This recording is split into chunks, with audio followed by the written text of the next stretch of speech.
Prontinho. Agora, então, a gente vai começar essa parte enorme de compostos inorgânicos. E aí a ideia é que a gente faça um estudo primeiro das funções em separado, ácidos, bases, sais e óxidos, e depois trabalhe algumas reações envolvendo esses compostos. Vocês vão perceber que o estudo das reações, ele vai começar já na parte de sais. Quando a gente começar a estudar os sais, a gente já começa a falar de reações. O estudo das reações vai se estender pelos óxidos e depois vai ganhar uma parte toda independente, beleza?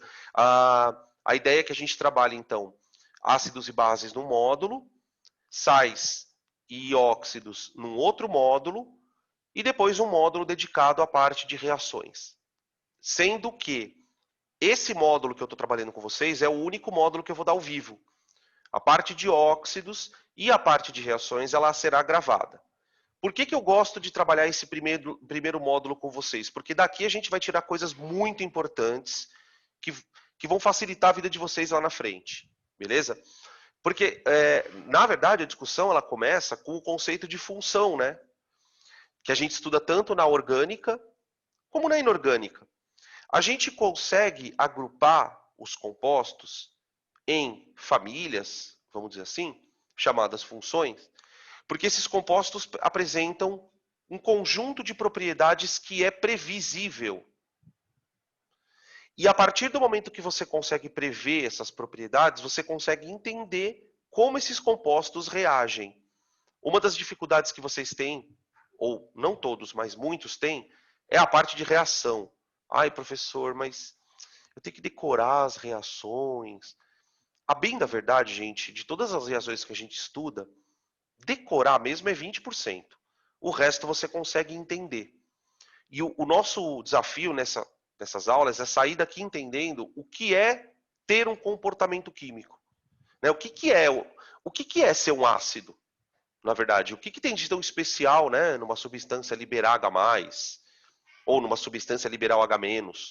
E outra coisa que a gente vai descobrir, que talvez essa seja a coisa mais difícil do assunto, é que um composto pode não ser um ácido de classificação, mas ter um caráter ácido. O que significa isso? Ele, em algumas circunstâncias, vai se comportar tal como se fosse um ácido. Um dos exemplos mais importantes que a gente tem de composto que tem caráter ácido é o gás carbônico, que além dos problemas de aquecimento global, né, da intensificação do efeito estufa, traz outros problemas como a acidificação dos oceanos. Né? O pH da água do mar, que originalmente é alcalino, nos últimos anos tem sofrido um decréscimo também em função do CO2 atmosférico. Então essa é uma das reações super importantes, o vestibular adora falar sobre isso. Então o nosso objetivo é sair daqui entendendo o que é o caráter ácido e básico na química inorgânica e falar sobre outras reações também que são importantes, tá? Bom, para falar sobre a teoria de ácido, bases e sais, a gente precisa falar do dono dela, né? Do Arrhenius. A teoria de Arrhenius ela ficou muito conhecida na química porque ela foi a primeira teoria que usa vamos dizer assim, uma explicação química para poder justificar o comportamento de uma substância. Até então, as teorias que classificavam as substâncias como ácidas ou como básicas, elas não tinham um certo rigor. Então, o ácido é uma substância que corrói metal. Mas pode ter outra coisa que corrói metal que não seja um ácido, né? O ácido é uma substância que tem um sabor característico. Né? Você definir um grupo de substâncias a partir desse tipo de definição não é uma coisa muito científica. Então, o Arrhenius ele foi pioneiro nessa definição de ácido e base, mas curiosamente o que ele mais traz para a gente de importante não é a definição de ácido e base. É uma explicação para um fenômeno bem simples, que é esse que eles estão vendo aqui. Esse aqui é o experimento de Arrhenius. Vocês já devem ter visto em livro, em várias apostilas. Né? O que o Arrhenius fez? Ele pegou um frasco com água, montou aqui um circuito elétrico, simplesinho, formado por uma lâmpada, os fios conectados a uma bateria. Né? E aí esse circuito elétrico, ele era usado para medir a condutividade da substância que estava no recipiente. E aqui você tem as imagens de basicamente o que o Arrhenius fez. Né? Ele testou a condutividade elétrica da água, e aí vale lembrar aqui que nós temos água pura, e constatou que a água não conduzia corrente. Verificou a condutividade elétrica do sal e constatou que o sal também não conduzia corrente. No entanto, quando adicionada a mistura de água e sal, a lâmpada acendeu. Então, a teoria do Arrhenius, ela fala sobre o fenômeno de condução elétrica. Então, ele define um termo que para a gente é o termo mais importante do assunto, que é o termo eletrólito. Né? O eletrólito é qualquer substância que na água conduza corrente. Né? Não é uma prerrogativa do eletrólito conduzir corrente puro. Eu costumo sempre falar na aula, metal não é eletrólito, porque o metal conduz corrente no seu estado puro. A investigação do Arrhenius é o que acontece na água. Por que um eletrólito só conduz corrente em água? Essa é a questão importante da ideia. Né? O Arrhenius vai dizer o seguinte, o que vai fazer a condução elétrica é a separação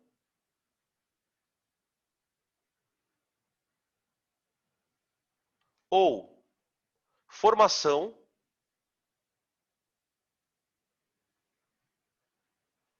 de cargas elétricas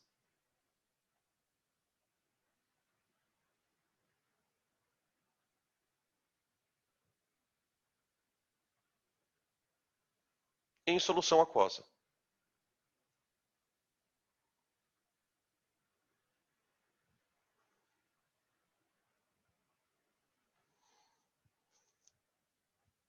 Essa separação, segundo Arrhenius, vai acontecer a partir de um processo. Muitas vezes o processo não é uma separação pura e simples. Ele consiste numa formação de cargas. Então é aqui que está a coisa mais delicada. Por quê?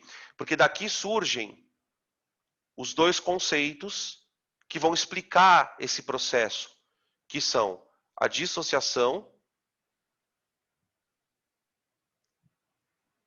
iônica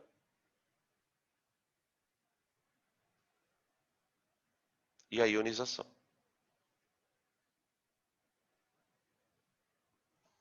Isso é uma das coisas que vai diferenciar, por exemplo, ácidos de bases. Tá? Bom, qual é a ideia? Espera só um pouquinho. Podem tirar print aqui, ó. Ah, antes de vocês tirarem print, só vai aí uma... Já vamos colocando algumas informaçõezinhas extras. Nós vamos estudar aqui 4 compostos, né? Ácido, base, sal e óxido. Desses 4, 3 se encaixam na teoria do Arrhenius, que são ácidos, bases e sais.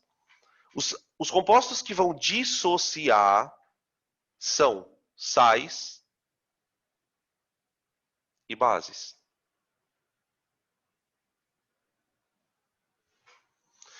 Quem ioniza? Predominantemente ácidos.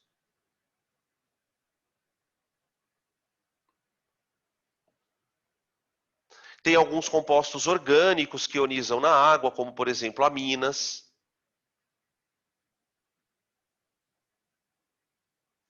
Alguns fenóis. Tem um composto bem famoso, que não é ácido, mas ioniza, que é a amônia. Inclusive eu poderia dizer para você o seguinte, a amônia é a única base que ioniza. Daqui a pouco a gente vai comentar um pouquinho na hora que for diferenciar os dois processos, a gente vai acabar comentando sobre isso, tá? Exatamente. Eu adoro esse tipo de resposta, porque é muito na essência do português, né? A Tati falou, a dissociação é desfazer a ligação? É.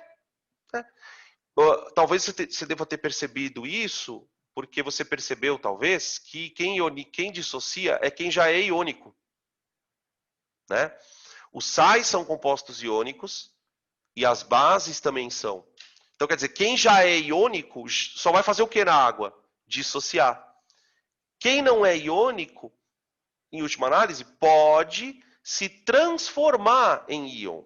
E aí, então, eu vou dizer, ó, esse cara ioniza. Tá? É bem isso aí mesmo, Tati. Boa. Beleza? Ok, eu vou trocar de tela aqui para a gente, então, continuar. Para a gente poder agora falar um pouquinho da diferença de dissociação para ionização.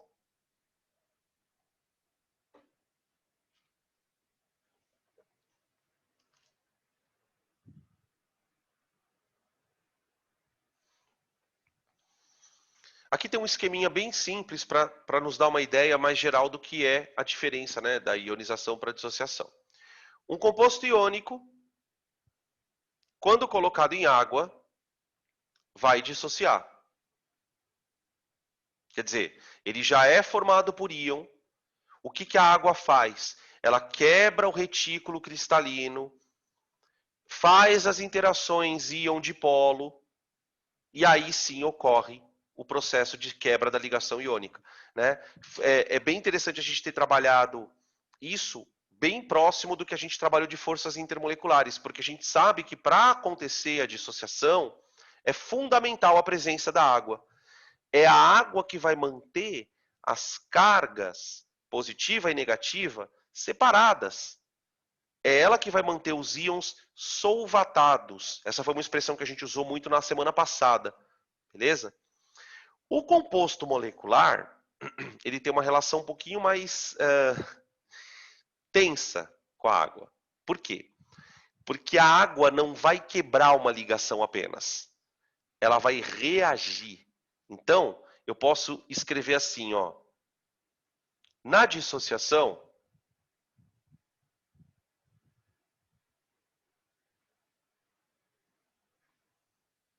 a água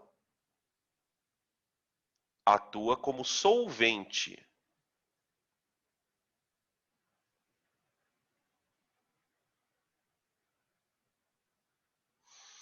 Uma das formas que a gente tem de maneira bem simples de representar a dissociação é assim, ó. Vocês já devem ter visto isso trilhões de vezes.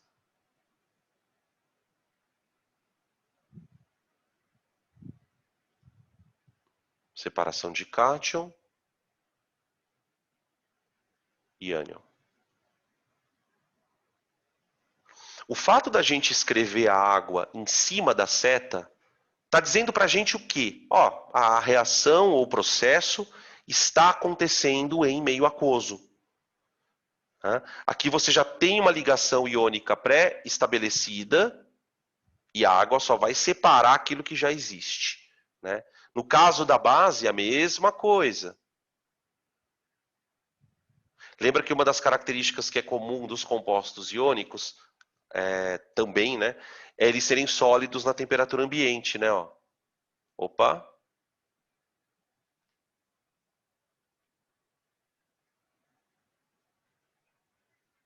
Aqui, Na mais OH-.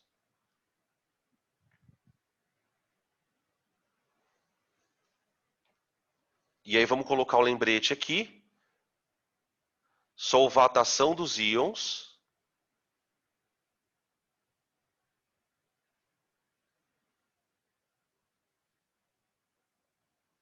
Por interação íon-dipolo.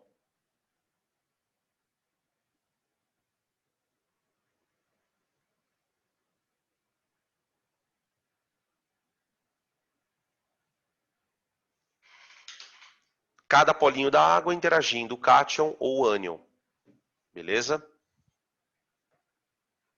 Todas as reações que envolvem sais e bases na água são representadas dessa maneira. Super simples, né? Não tem nada de tão complicado.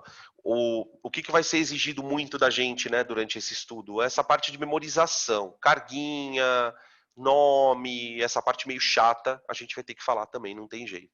Beleza? Podem tirar print para a gente seguir em frente.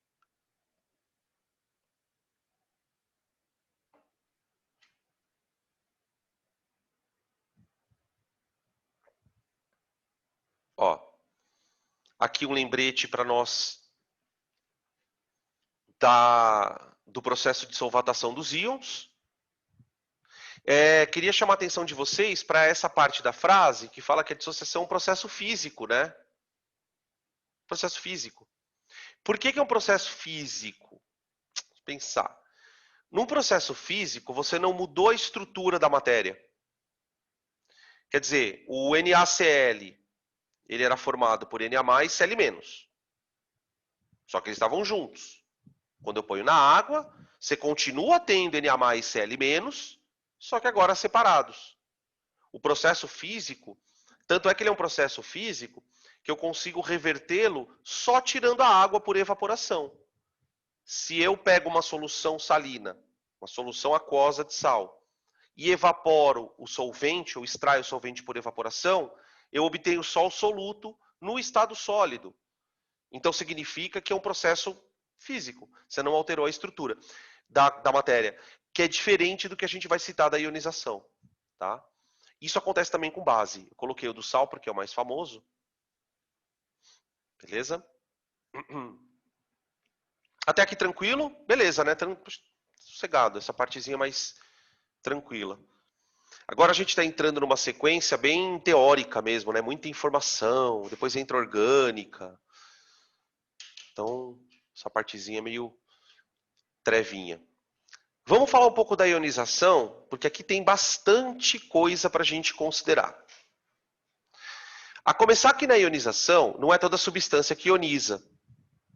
E também, assim, não é o nosso objetivo entrar nesse, vamos dizer assim, nesse ponto da discussão, né? Por que algumas substâncias ionizam e por que outras não?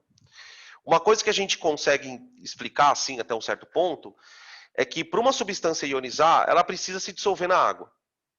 Não é um processo que não depende da dissolução. Tanto é que, por exemplo, um ácido ioniza, mas um composto apolar já não ioniza. Por outro lado, ser polar também não é garantia de ionizar, senão o álcool ionizaria. Então, assim, percebe que ele é um conceito que não é tão assim confortável. Por que eu estou chamando a atenção de você? Porque você não precisa saber por que uma substância ioniza ou não. Você precisa saber como ela ioniza. Porque o como ela ioniza não é só para ácido. Você vai perceber que vale para base também. Tá? O caso da amônia, que eu vou citar daqui a pouquinho. Então, vamos falar um pouquinho. Eu vou citar dois exemplos de ionização, até para fazer um contraponto entre ácidos e bases. Beleza? Então, item A, nos ácidos.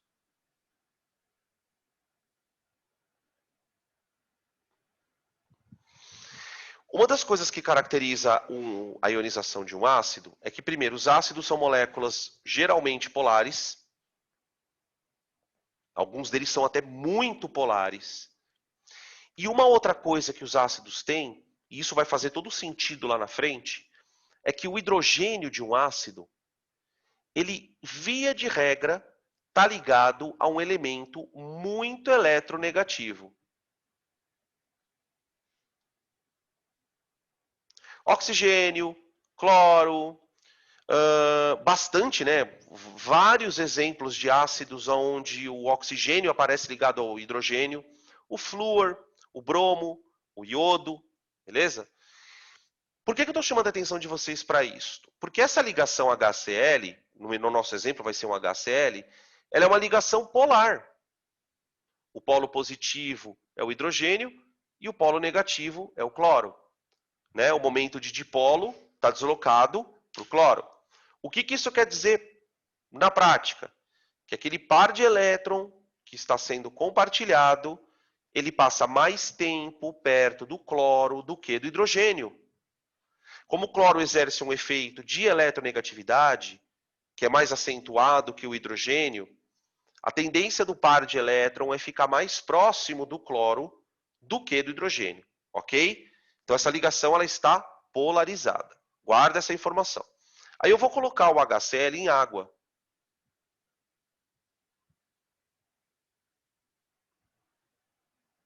A água também é uma molécula polar, né? O dipolo negativo está para o oxigênio, o dipolo positivo está para os hidrogênios. E mais do que isso, o oxigênio tem par de elétrons sobrando. Está aqui. Então aqui você tem uma molécula polar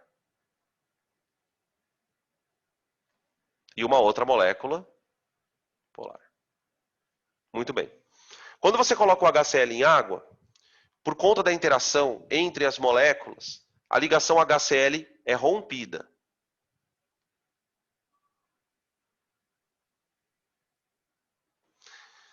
E aí começa o problema. Por quê? Porque o que mantinha o H e o hidrogênio, o cloro unidos, era um par de elétron. Na quebra da ligação, o par de elétron fica com o cloro. Como esse par já estava naturalmente mais próximo do átomo de cloro, como ele já exercia o efeito mais acentuado no cloro, esse par de elétron acaba ficando com o átomo. Então, quer dizer, o cloro ele já tinha 7 elétrons na camada de valência e ele pegou um elétron que era do cloro. Eu vou colocar de outra cor aqui, ó. Pronto. Esse elétron aqui era do hidrogênio, perdão.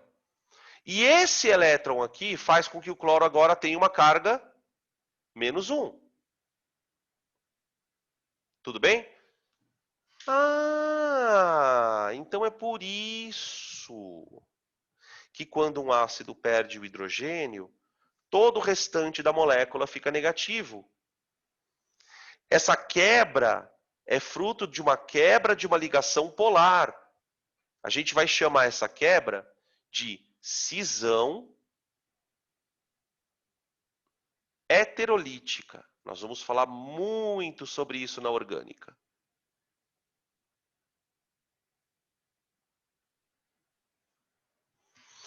Nós fizemos um exercício na aula de ligação iônica.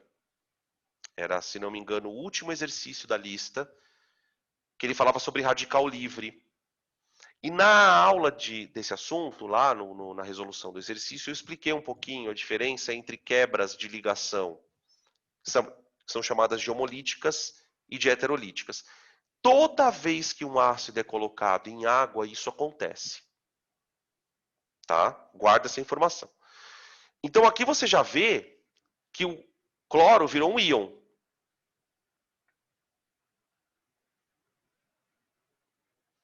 Ele virou um íon. Agora, peraí. E o hidrogênio? O hidrogênio que estava no ácido, ele saiu sem o elétron. Sem o elétron. Gente, quantos elétrons um hidrogênio sem elétron precisa para se estabilizar? Ele vai adquirir estabilidade com um par eletrônico. Né? O hidrogênio, no seu estado natural, precisaria de um elétron. Como ele perdeu o elétron dele, ele vai precisar de um par. Esse H+, aqui, ó, é o que a biologia, na química a gente usa também a palavra próton. Vocês já devem ter visto o professor às vezes falar assim, o ácido libera próton. Próton é a palavra que a gente usa para se referir ao H+. Já que, em última análise, o H+, é um próton. Ele é um hidrogênio que perdeu o elétron. Então, ele acaba sendo um próton. Esse próton, ele vai buscar um par de elétron no oxigênio. O oxigênio vai fazer uma ligação dativa com o H+. Então, o H+, vem aqui, é atraído pelo par de elétron, e aí começa a formação do íon H3O+. Ó.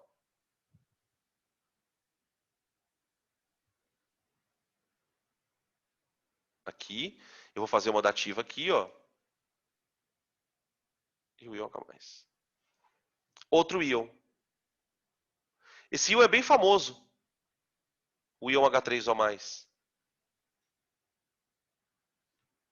Tá? Chamado de hidrônio. Esse íon, pessoal, esse íon não. Esse processo é uma ionização. O ácido deu um hidrogênio para a água, a perda do hidrogênio transformou o ácido num ânion, E o ganho do hidrogênio transformou a água num cátion. E aí você tem a formação de dois tipos de íon. Tá? Vale lembrar que na teoria do Arrhenius, que a gente está meio que estudando, ele não fala que o hidrogênio vai para a água. Ele vai falar que o hidrogênio faz isso aqui, ó, de maneira simplificada, ó.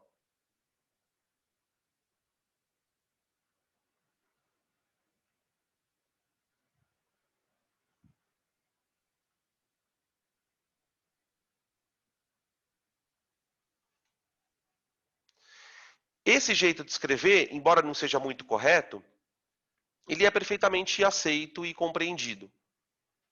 Por que eu digo que ele não é muito correto de se escrever? Porque do jeito que está escrito, parece que você está diante de uma dissociação. É igualzinho o jeito que nós escrevemos lá nos ácidos. O fato de colocar água em cima da setinha dá a entender que a água seria só um solvente, sendo que, na verdade, ela participa ativamente do processo, ela é um reagente do processo. Se você não tiver água, o ácido não libera o H+. Tudo bem? Beleza? Esse é um exemplo de um ácido. Eu vou citar agora o exemplo de uma substância que é básica, que é a amônia. B, vamos colocar aqui o item B. Na amônia. Vocês sabem que a amônia é uma substância meio estranha, né? Eu lembro quando eu estudava ela, depois de um certo tempo assim de estudo, eu consegui entender que base tinha OH, né? Então você já fala, puta, agora tô na balada. Só que aí veio a amônia. Porque a amônia não é uma estrutura que tenha OH. No entanto, a amônia é classificada como uma base. Ah, Danilo, mas espera aí. Qual é o critério de base? Vocês devem lembrar que o critério de base é uma substância que na água libera OH-. Para explicar o comportamento básico da amônia, a gente vai usar a mesma ideia, não exatamente igual, mas a mesma ideia do que aconteceu no item A. Veja só o que acontece com a amônia. Vou colocar aqui, ó, o nitrogênio. Peraí, deixa eu colocar. Vou colocar aqui o nitrogênio com as suas 3 ligações.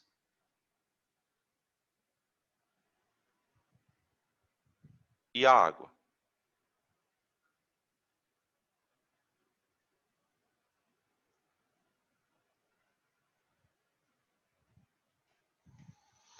O que vocês enxergaram ali no item A, vai acontecer o contrário no item B. Como assim, Danilo? Como assim? No item A, o HCl perdeu um hidrogênio para a água. Ok? O HCl perdeu o hidrogênio para a água. No item B, a água vai perder o hidrogênio para a amônia. O que vocês estão observando aqui no item A vai acontecer o contrário no item B. Olha só. Esta ligação aqui vai quebrar. Essa ligação também é uma ligação polar. Né? O oxigênio seria o polo negativo e o hidrogênio seria o polo positivo. O que mantém esses átomos unidos é um par de elétron. Um elétron do O e um elétron do H.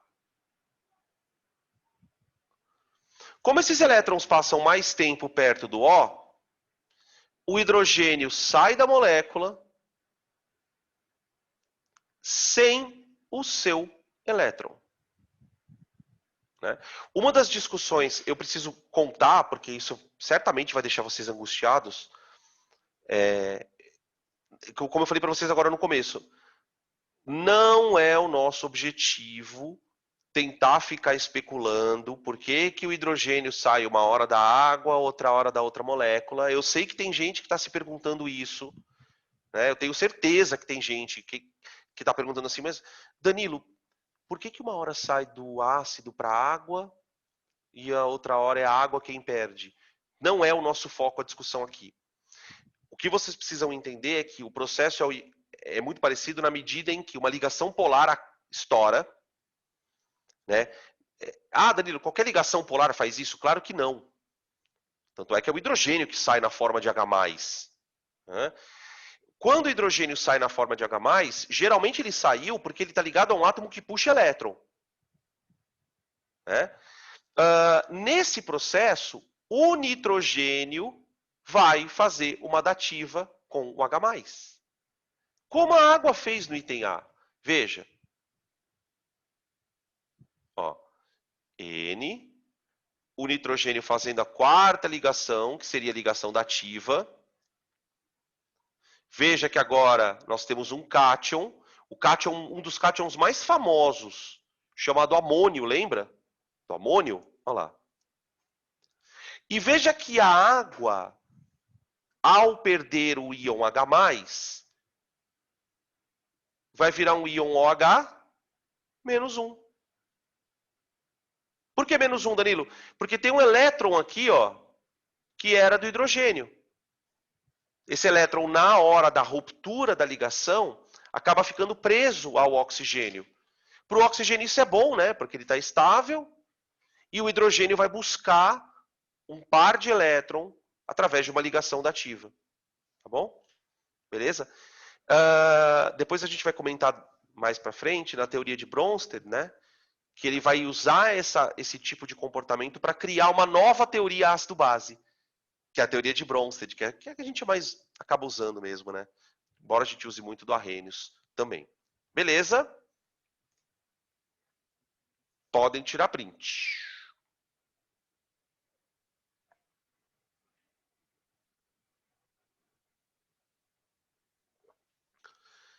Então, para resumir a história, quem dissocia é quem já é iônico. Quem ioniza, na verdade, é uma molécula que pode reagir com água, se transformando em íons. Beleza? A maioria esmagadora dos compostos que ionizam são ácidos. Embora, como eu disse para vocês, tem outros compostos, como aminas, a própria amônia. Uma das frases que a gente ouve muito na orgânica, e talvez alguns de vocês não consigam entender muito bem, é falar, as aminas são básicas. Né? O que uma amina faz em água é exatamente o que uma amônia também faz. Essa reação que vocês estão vendo aí com o NH3, ela também pode ser feita com compostos assim, ó. Vamos colocar aqui outros. Compostos com cadeia carbônica ligada ao grupo amino, assim, ó. Tá?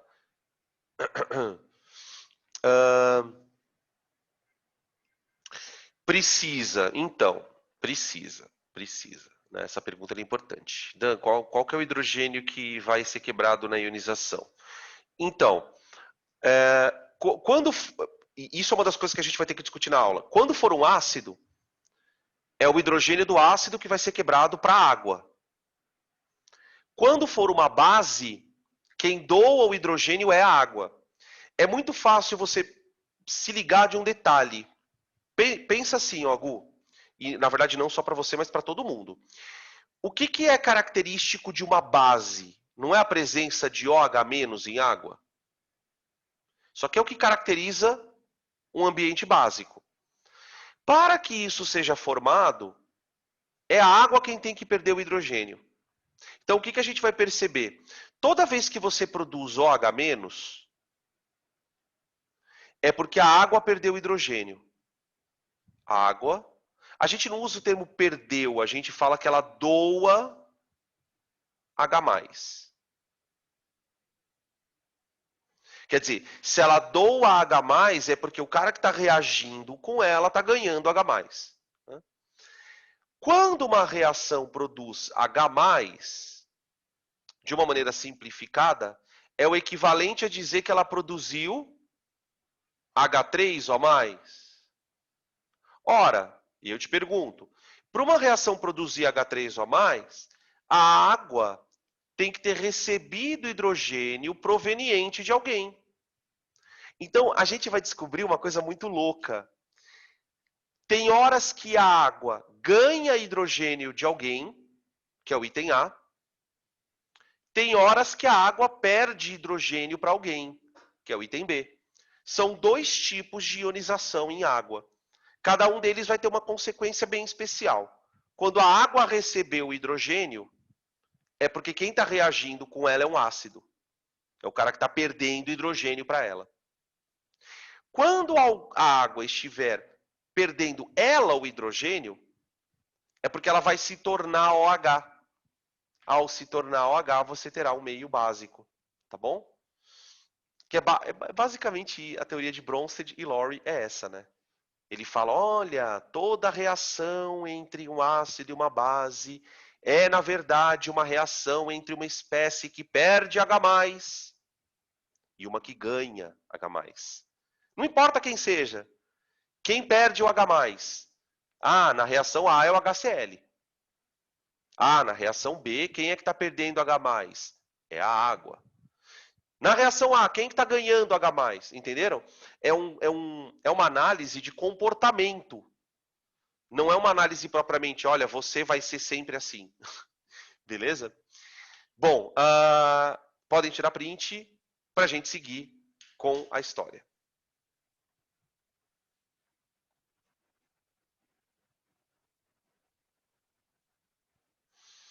Antes da gente entrar no intervalo, eu gostaria de falar de um outro conceito que é geral, né?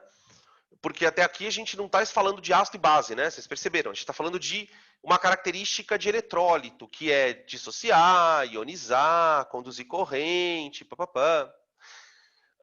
Durante a observação do Arrhenius, uma das coisas que ele chamou muita atenção dele é o experimento que vocês estão vendo aí na tela. O Arrhenius fez experimentos com uma série de substâncias, né? Ele criou um catálogo de fulano na água conduz, beltrano na água não conduz, cicrano na água conduz, e assim por diante. E durante as observações dele, ele percebeu que nem todo o eletrólito tinha o mesmo comportamento. Mas você fala, ué, mas espera aí, mas o eletrólito não conduz corrente? Como assim não tem o mesmo comportamento? Não, na verdade ele percebia que os eletrólitos conduziam corrente com eficiências diferentes. E o que fez ele perceber isso foram os brilhos das lâmpadas, e eu gosto muito de citar esse exemplo para vocês, porque isso faz uma ponte com a eletricidade da física. Vocês sabem que o brilho de uma lâmpada ele está associado a várias questões, né? O brilho de uma lâmpada depende, por exemplo, da resistência dela. O brilho de uma lâmpada depende da corrente que passa por ela, né? De tal maneira que lâmpadas que brilham muito estão sendo percorridas por correntes maiores. Se vocês lembrarem de uma das fórmulas de potência da física, vocês lembram disso aqui, ó? Potência igual a R vezes E ao quadrado? É uma das maneiras mais simples de você entender o seguinte, olha, quanto mais corrente passar por um resistor, mais ele vai brilhar. A potência tem a ver com a energia que ela gasta, não é? Beleza? Só que, para pensar um pouquinho, pela lei de Ohm, U não é igual a RI? Lembra disso? Aí eu te pergunto o seguinte, tenta imaginar, por exemplo, que você tenha 3 lâmpadas, as 3 estão sendo mostradas aí, e as 3 estão ligadas na mesma tomada.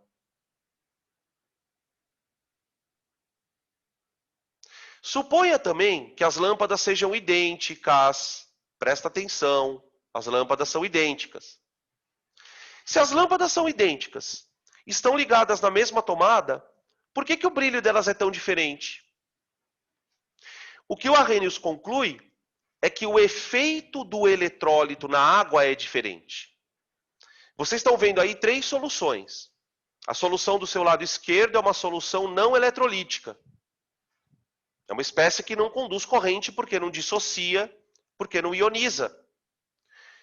A espécie da direita é um eletrólito, segundo Arrhenius, presta atenção nessa palavra, é um eletrólito forte.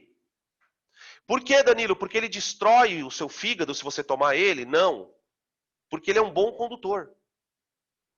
O eletrólito do item da lâmpadazinha do meio é um eletrólito, mas não é tão bom. Ele vai perceber que as soluções eletrolíticas apresentam condutividades diferentes. Então vamos escrever isso aqui, ó. Eletrólitos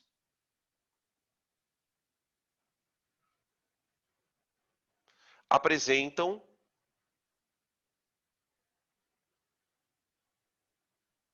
condutividades distintas.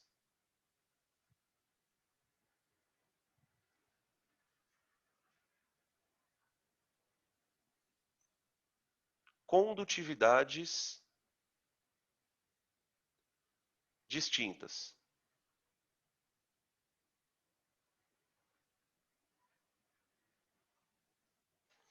Essa propriedade de conduzir melhor ou não a corrente vai ser chamada daqui para frente de força.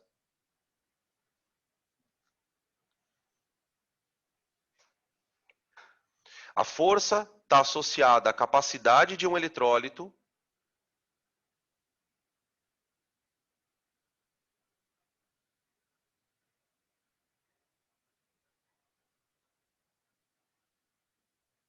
de em solução conduzir energia.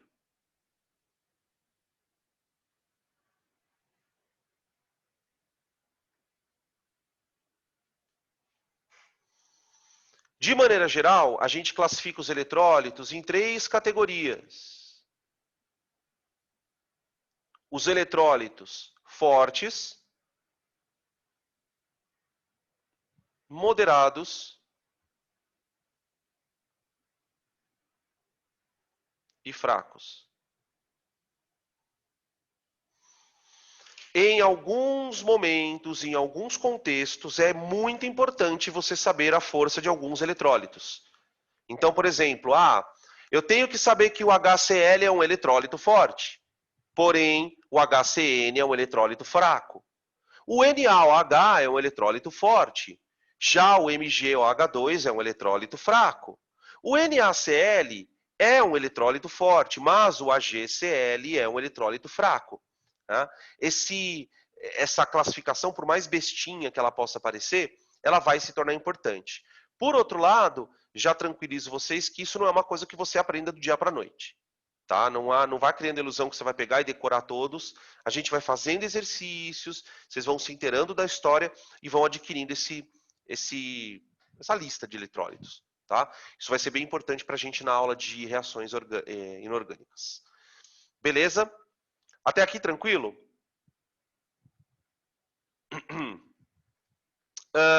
Uma outra questão que eu gostaria de comentar antes da gente fechar o assunto força é como é que ele afere esta força, né? Porque é muito subjetivo você olhar para a força de um eletrólito pelo brilho de uma lâmpada. O Arrhenius, ele propõe uma medida bem específica para poder medir essa força, né? Que é o conceito de grau de ionização.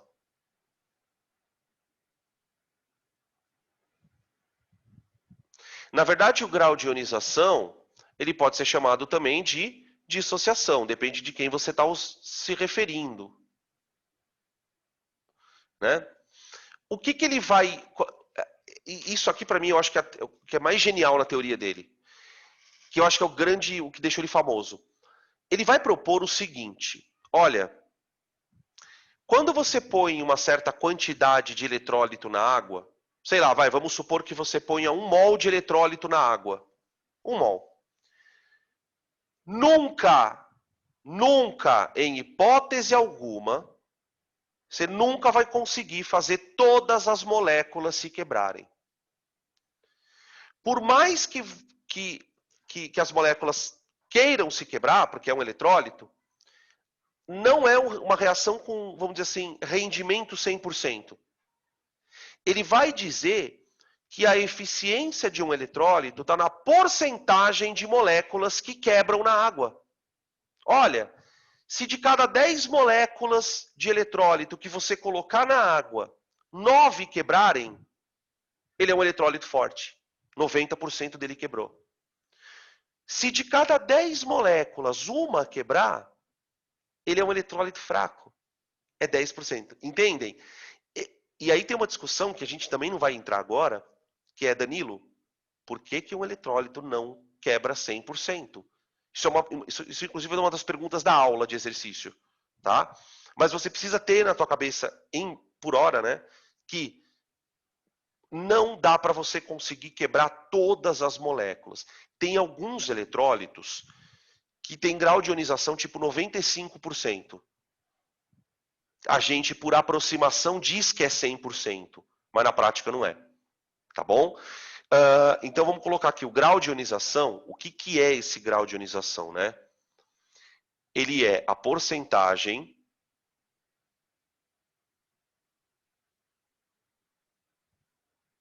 de partículas de eletrólito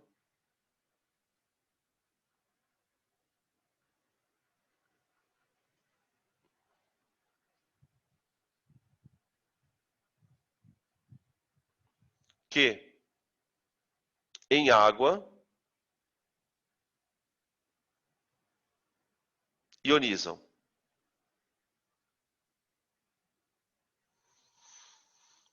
Tá? Numa escala que se faz, é meio tosca essa escala, mas a gente precisa saber. A gente divide os eletrólitos em 3 grupos. Os eletrólitos que ionizam até 5%, os eletrólitos que ionizam de 5 a 50 e os eletrólitos que vão de 50 até 100%. Essa é vamos dizer assim, a escala de força, vamos dizer assim. O eletrólito que ioniza até 5%, eu vou dizer que ele é fraco. O eletrólito que ioniza até 50% é moderado. E o eletrólito que ioniza de 50% a 100% eu vou chamar de forte. Tá? Você vê que é uma coisa muito louca, né, de você pensar, porque às vezes a gente não se atém nesse detalhe. É que um eletrólito pode ionizar 1%, o que significa isso, né? De cada 100 moléculas, 99 não ionizam, e mesmo assim ele é chamado de eletrólito, porque uma miserável, uma ionizou. Entendem? Né? A gente pensa num eletrólito, ou pelo menos eu falo a gente porque eu pensava. Puta, eu pensava sempre no HCl. Os caras ionizam 100%. Não, tem eletrólito. O ácido acético. De cada 100 moléculas, ele quebra 6 na água. Deu para entender o lance? Eletrólitos fracos não gostam de ionizar ou de dissociar. Pensa desse jeito, porque isso vai te ajudar demais daqui 2 semanas.